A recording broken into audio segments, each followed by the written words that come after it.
We are representing the Swiss Mennonite Cultural and Historical Association and all the people affiliated with it who are celebrating 150 years in America. They came here 150 years ago, and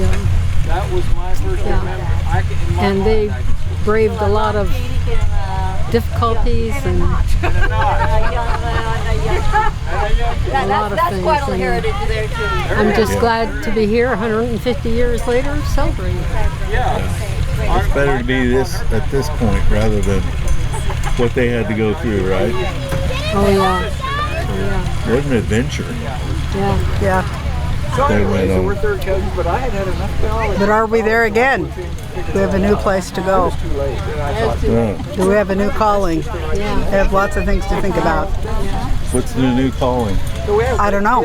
Oh. That's my question. Is there one? Yeah. Somebody was guarding that. Do we need to be hollering louder and living more differently than we are? My mother was a Goering, and my mother was a Goering. Right. And makes you think about your priorities. We are most closely related through the wheels. Because they gave up all their basically for their faith, because they could have bowed to the authorities at that point. Yes, right. And all they had was what they brought in a trunk. So excited. They had a specific amount of, it could be so big, and that's all when they got on the ship. That's all they could bring.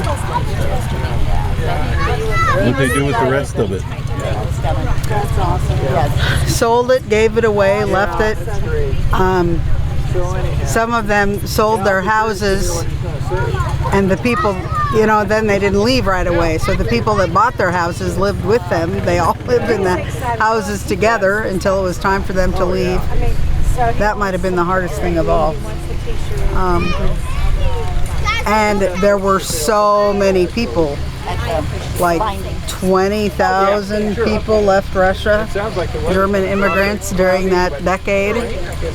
So there were 1000s in my gauge. I mean, everybody was selling. Everyone was getting ready to stop. So prices weren't good. They didn't get what stuff was worth, obviously, because there was so much excess at that point.